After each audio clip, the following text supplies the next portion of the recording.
Für uns ist immer noch der 28. September 2021. Die Reichenbachfälle und die Aare-Schlucht haben wir während eines Tagesausflugs nach Meiringen besucht.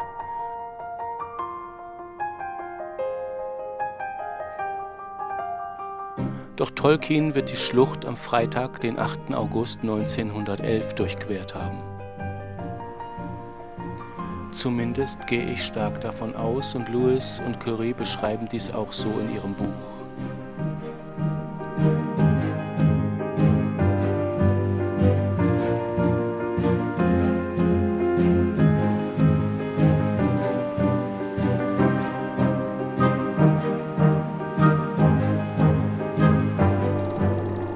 Die Schlucht wurde bereits 1888 für den Tourismus erschlossen und lediglich die elektrische Beleuchtung wurde erst ein Jahr nach Tolkiens Besuch installiert.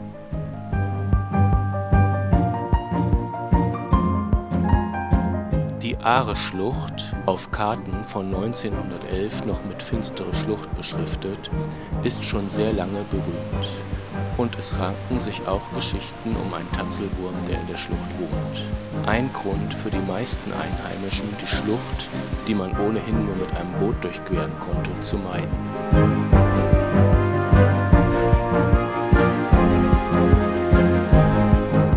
Erst bei der Erschließung für den Tourismus wurden Stege gebaut, auf denen man die Schlucht durchqueren kann.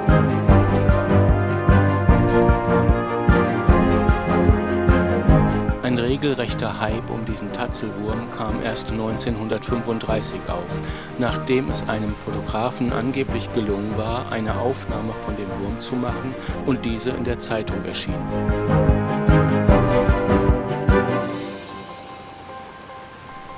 Das war zwar erst 24 Jahre nach John Ronalds Besuch, aber von dem Tatzelwurm hätte er sicher schon hören können, was ihn wie die vielen anderen Legenden zu Drachen sicher inspiriert hat.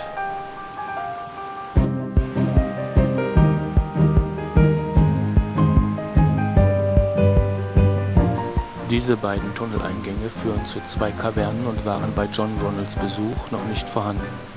Diese militärische Anlage wurde erst 1940 gebaut. Später stiegen wir über den Grimselpass zu der staubigen Straße hinab, die neben der Rhone herführte und auf der noch Postkutschen verkehrten.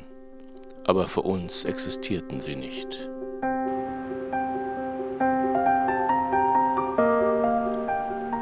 In den Briefen erwähnt Tolkien zwar nicht speziell die Aare-Schlucht, aber mit Meiringen und dem Grimselpass gibt er die Richtung an, die seine Reisegruppe einschlug.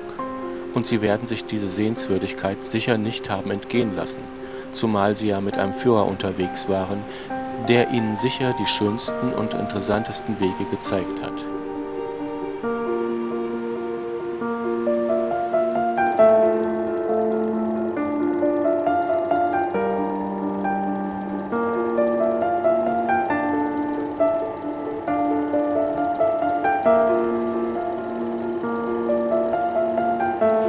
»Seht dort, die Argonath, die Säulen der Könige«, rief Aragorn. »Gleich werden wir sie passieren. Haltet die Boote in einer Reihe und so weit auseinander wie möglich. Bleibt in der Mitte der Strömung.« Als Frodo den großen Säulen entgegengetragen wurde, stiegen sie wie Türme vor ihm auf. Riesen schienen sie zu sein, ungeheure graue Recken, stumm und ernst.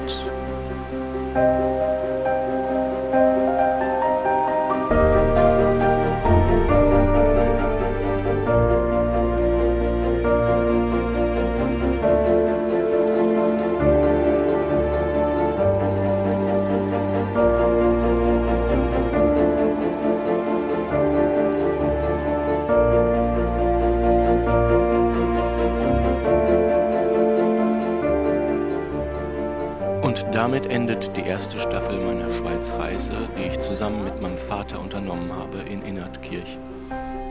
Die zweite Staffel ist für 2024 in Planung. Ich war 2022 noch einmal mit meiner Mutter in der Schweiz, an Orten, die Tolkien vielleicht auch gesehen haben könnte, wie die Giesbachfälle, die ich schon als Sonderfolge hochgeladen habe.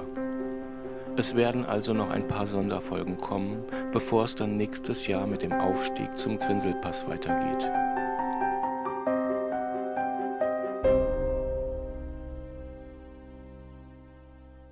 The road goes ever on and on, down from the door where it began. Now far ahead the road has gone, and you should follow if you can. Später stiegen wir über den Grimselbass. Der Grimselbass, bom, bom, bom, bom, bom, bom. Nein,